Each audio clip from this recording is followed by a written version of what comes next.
Assalamualaikum dan salam sejahtera. Nama saya Ahmad Idhamin Zainul Rashid dan nombor ID saya 209058.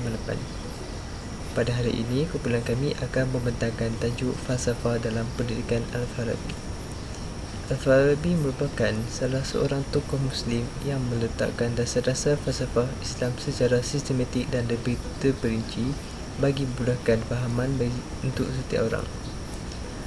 Pemikiran falsafahnya dipengaruhi oleh pemikiran ahli falsafah Yunani.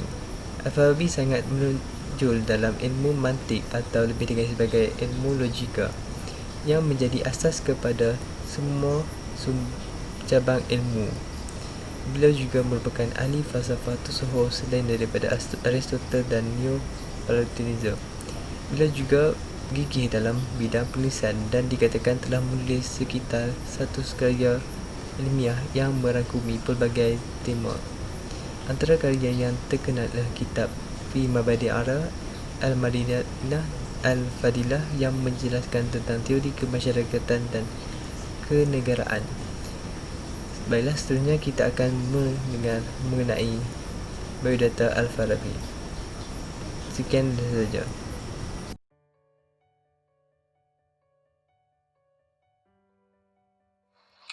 Assalamualaikum warahmatullahi wabarakatuh dan selamat sejahtera. Nama diberi Muhammad Abdul Arif bin Muadli dengan nombor metrik 209307. Hari ini saya akan berkongsi sedikit sebanyak tentang biodata tokoh bernama Al-Farabi. Nama sebenar beliau ialah Abu Nas Muhammad Ibnu Muhammad Ibnu Tarkhan Ibnu Uzla Al-Farabi. Di barat, beliau terkenal dengan gelaran Al-Farabius atau Avin Nasr. Beliau lahir di Transozia yang terletak dalam wilayah Wasdi di Turki pada tahun 260 Hijrah bersamaan 874 Masihi. Beliau mendapat gelaran Al-Farabi bersama tempat kelahiran beliau yang berdekatan dengan Farab. Perkara ini juga sama berlaku pada tokoh yang bernama Imam Al-Ghazali. Beliau lahir di nama tempat yang bernama Al-Ghazalah. Beliau juga merupakan seorang saintis terkemuka Islam yang termasyhur kerana hasil kerja dan penulisan beliau terutama dalam bidang falsafah, logik dan sosiologi. Beliau meninggal dunia pada tahun 339 Hijrah bersamaan 950 Masihi di Damaskus, Syria dalam lingkungan umur 80 tahun. Itu saja daripada saya.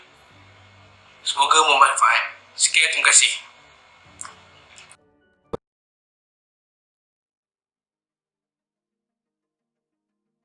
Saya Muhammad Amin Faris bin Muhammad Yasin dengan nombor metrik 209090 ingin menyampaikan tentang objektif pendidikan oleh Al-Farabi. Okeylah, tadi kita telah mendengar tentang biodata Al-Farabi. Sekarang saya akan menerangkan pula tentang objektif pendidikan Al-Farabi. Pertamanya, menurut Al-Farabi, pendidikan sememangnya penting dalam kehidupan seseorang individu. Pendidikan yang dapat membina dan menjadikan seseorang itu menjadi sebuah masyarakat yang sempurna yang mana dalam dirinya boleh mencapai sesuatu matlamat. Objektif sebenar tentang falsafah pendidikan Al-Farabi adalah untuk membentuk seseorang individu yang sempurna dan mencapai tujuan kemanusiaan sebenar di dunia ini, iaitu mencapai tahap kebahagiaan sejati. Hal ini kerana tujuan manusia hidup dan menerima pendidikan ini adalah untuk mencapai kebahagiaan dan kegembiraan dalam hidup. Hal ini merupakan kesempurnaan dan objektif yang tertinggi dalam hidup seorang masyarakat. Selain itu, menurut Al-Farabi, manusia perlulah hidup dalam bermasyarakat dan perlu bekerjasama antara satu sama lain untuk mencapai tujuan hidup, iaitu kebahagiaan yang tertinggi di sisi Allah Subhanahu Wa Taala. Masyarakat yang sempurna dapat dikaitkan dengan penumbuhan sesebuah masyarakat kota, bangsa dan negara yang saling bantu-membantu antara satu sama lain, yang dapat diibaratkan seperti satu tubuh badan manusia dengan anggotanya yang lain saling melengkapi. Seterusnya, masyarakat yang sempurna yang dimulakan oleh kepimpinan ini akan menjadi model kepada orang lain, yang mana Al-Farabi amat menitikberatkan akhlak dan nilai-nilai moral yang baik. Beliau juga meletakkan pendidikan amat penting untuk membentuk seseorang kedua yang baik dan sempurna. Matlamat dalam hal ini diharapkan agar seseorang itu dapat berfungsi dengan baik dalam sesuatu kelompok masyarakat seperti menteri besar di sesebuah negeri. Keserasian hidup seseorang ketua dalam masyarakat mestilah yang pintar, cerdas, kuat serta cinta akan keadilan dan berpengetahuan yang tinggi. Oleh hal yang demikian, pendidikan mestilah menggabungkan unsur teori dan praktikal, bukan semata-mata teori sahaja. Ini menunjukkan bahawa sesuatu pendidikan tidak bermakna andainya hanya diberikan secara teori yang mencapai matlamatnya yang tanpa melalui praktikal. Terdapat 4 aspek utama yang Ahmad Al-Farabi menekankan untuk menjadi seseorang manusia yang lengkap. Pertamanya, keutamaan dalam hasil pemikiran teoritis, hasil pemikiran praktis, sikap mental dan juga keutamaan dalam perubatan. So, 4 elemen ini amat penting kepada seseorang manusia yang untuk menjadi manusia yang lengkap. Baiklah, itu saja daripada saya. Mari kita mendengar pula tentang kaedah pengajaran pendidikan Al-Farabi.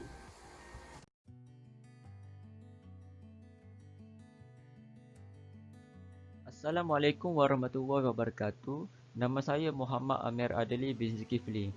Saya akan berkongsi dengan anda tentang kaedah pengajaran menurut Al-Farabi. Al-Farabi mengatakan bahawa teknik dalam pengajaran mestilah bersesuaian dengan tahap individu yang hendak belajar tersebut. Tidak kiralah sama ada individu tersebut daripada golongan biasa ataupun golongan atasan. Beliau menganggap bahawa pendidikan adalah sangat penting dan meletakkan ilmu itu adalah mengatasi segala-galanya. Apabila ilmu dianggap sangat penting dalam kehidupan seseorang, maka kaedah ataupun teknik dalam pengajaran mestilah disesuaikan dengan tahap akal pemikiran individu yang hendak belajar tersebut. Menurut Al-Farabi, terdapat 2 kaedah pengajaran yang dicadangkan oleh beliau. Kaedah tersebut adalah kaedah persuasif dan kaedah demonstratif. Kaedah persuasif. Kaedah persuasif selalunya dipraktikkan untuk golongan biasa. Kaedah ini adalah satu kaedah memujuk pendengar dengan perkara-perkara logik dan memuaskan pemikirannya tanpa mencapai kepastian. Maksudnya di sini adalah kita meyakinkan seseorang itu untuk mendengar pengajaran kita dan menarik minatnya untuk mendengarnya lagi. Kaedah ini juga dikenali sebagai kaedah kuliah. Kaedah ini dijalankan dengan memberi penerangan diikuti dengan aktiviti bersama antara guru dengan pelajar. Kaedah ini menekankan pemberian ganjaran dan motivasi sebagai suatu galakan dan menarik minat pelajar untuk belajar. Kaedah ini selalunya diaplikasikan dalam pengajaran kesenian dan kesusasteraan. Kaedah ini dikatakan mencapai objektifnya sekiranya pendengar melakukan sesuatu pergerakan atau tindakan yang menunjukkan kenyataan yang diterima adalah benar. Sebagai contohnya, seseorang itu menganggukkan kepalanya sebagai tanda kefahamannya terhadap perkara yang dia belajar. Kaedah demonstratif. Kaedah demonstratif selalunya digunakan untuk golongan atasan. Kaedah ini adalah satu kaedah di mana guru memberi contoh kepada pengajarannya melalui demonstrasi. Kaedah ini juga dikenali sebagai kaedah tunjuk ajar. Kaedah ini dijalankan dengan cara hanya memberi penerangan sahaja, kerana golongan atasan ini merupakan golongan yang mempunyai tahap pemikiran yang tinggi dan tidak perlu diadakan penerangan seperti mana untuk golongan biasa. Disarankan demonstrasi yang dibuat mestilah menggunakan bahasa yang dipahami oleh pendengar. Kaedah ini dikatakan mencapai objektifnya sekiranya demonstrasi yang ditunjuk menggunakan bukti-bukti yang tepat. Al-Farabi juga membincangkan ciri-ciri guru dan pelajar menurut beliau. Ciri-ciri guru menurut beliau adalah seseorang guru itu mestilah mengajar secara sukarela, iaitu tanpa paksaan. Guru juga seharusnya mahir dalam bidang yang diambilnya. Sebagai contoh, guru matematik seharusnya mahir dalam menyelesaikan masalah dan mahir dalam mengira. Guru juga mestilah berkebalahan dalam memberi penerangan terhadap persoalan yang dituju kepadanya.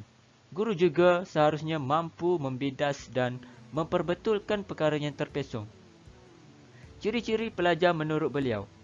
Beliau menggalakkan pelajar untuk mendalami ilmu fiqh dan ilmu kalam terlebih dahulu. Seseorang pelajar mestilah memahami konsep-konsep ilmu yang telah dipelajarinya. Pelajar seharusnya mampu menerima segala ilmu yang diterimanya. Pelajar juga mestilah berupaya untuk menerangkan apa yang telah dipelajarinya. Seorang pelajar itu mestilah berusaha dalam pelajarannya. Sekian saja daripada saya. Terima kasih.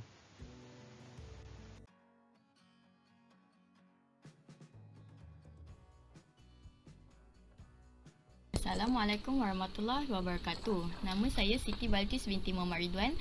Nombor matrik 206343. Saya akan bercakap tentang isu yang timbul berkaitan pendidikan iaitu profession dan profesionalisme. Profession menurut Lieberman merujuk kepada suatu pekerjaan yang melaksanakan fungsi sosial yang penting. Sesuatu profession yang sebenar adalah sesuatu bidang yang mempunyai ciri-ciri seperti kepentingan kemahiran intelek, latihan ikhtisas yang mencukupi, khidmat yang diperlukan masyarakat, menikmati autonomi individu dan kumpulan, mementingkan mutu perkhidmatan, mempunyai tata susila perkhidmatan atau kod etika dan mempunyai organisasi tersendiri untuk menguruskan soal-soal yang berkaitan dengan pendidikan. Menurut Kamus Dewan pula, profession ialah suatu bidang pekerjaan khasnya yang memerlukan pendidikan dan kecekapan serta kemahiran yang tinggi dan latihan yang khas. Contohnya, perundangan, perubatan, perguruan dan lain-lain. Profesionalisme pula ialah ciri-ciri atau atribut yang terdapat dalam kalangan ahli dalam profession. Menurut Ornstein dan Levin, 4 atribut dalam satu profession ialah ahli perlu menguasai ilmu pengetahuan yang mendalam, kecekapan dan kepakaran dalam bidang tertentu. Adanya kod etika untuk mengawal tingkah laku ahli-ahli serta persetujuan diberi kepada suatu profession oleh masyarakat untuk beroperasi. Isu utama yang kita dapat lihat kini ialah isu guru yang mengajar subjek yang di luar bidangnya. Sehingga hari ini, isu ini masih tidak dapat diselesaikan dan menjadi satu masalah yang semakin menular di setiap sekolah di seluruh negara. Guru luar bidang bermaksud guru yang tidak mempunyai kelayakan sijil atau meja di dalam mata pelajaran yang diajar. Guru ini dikehendaki mengajar subjek yang bukan bidang mereka setelah mendapat penempatan. Penempatan mereka mengikut kekosongan guru subjek yang terlibat. Ini menyebabkan guru tidak dapat mengajar dengan berkualiti dan berkesan disebabkan kandungan isi pelajaran yang tidak lengkap untuk mengajar subjek tersebut. Guru ini hanya akan pakar dalam bidang pengkhususannya sahaja. Semestinya apabila guru tersebut dapat mengajar bidang pengkhususannya, tiada lagi masalah guru menghadapi kesukaran untuk menyampaikan ilmu pengetahuan yang berguna dan berkualiti. Hal ini menyebabkan guru merasa tertekan kerana mereka perlu belajar mengenai subjek yang bukan bidang mereka. Seterusnya, cara mengatasi isu pendidikan ini ialah dengan menerapkan amalan profesionalisme guru. Para guru mestilah mengikuti domain-domain yang telah pun digariskan dalam Standard Guru Malaysia bagi mengatasi masalah tahap profession guru yang sering kali dipetikai oleh pihak-pihak yang tidak sepatutnya maupun masyarakat seperti ibu bapa dan juga penjaga kepada murid-murid. Seterusnya, meningkatkan profesionalisme kendiri. Antara langkah yang boleh dilakukan oleh para guru bagi mempertingkatkan tahap profesionalisme keguruan adalah dengan mengadakan kursus peningkatan profesionalisme keguruan, membuat penyelidikan dalam penulisan, mengusahakan perkembangan kendiri dan juga sentiasa peka terhadap perkembangan pendidikan dan teknologi terkini. Sekian, terima kasih.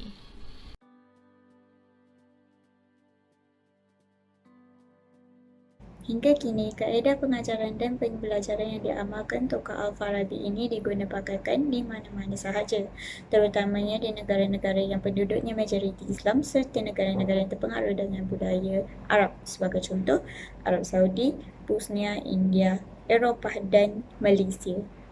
di mana negara-negara ini akan melatih guru-guru untuk menjadi seorang pengajar yang profesional dalam bidang atau subjek masing-masing dan dapat mendidik anak bangsa. Oleh itu, Malaysia telah membina pusat latihan seperti UPSI dan mata-mata perguruan bagi melatih mereka menjadi guru-guru yang profesional dan bertauliah. Selain itu, melalui teknik pembelajaran Al-Farabi, pelajar boleh menimba ilmu sambil meningkatkan keyakinan diri dalam berkomunikasi atau berbicara. Antara contoh yang diamalkan di Malaysia bagi meningkatkan keyakinan pelajar dalam bertutur dan berfikir di aras tinggi dengan pantas ialah setiap pelajar tingkatan 3 sekolah menengah akan menduduki ujian PT3 akan dilatih dan diuji oleh para guru yang terlatih secara bersemuka.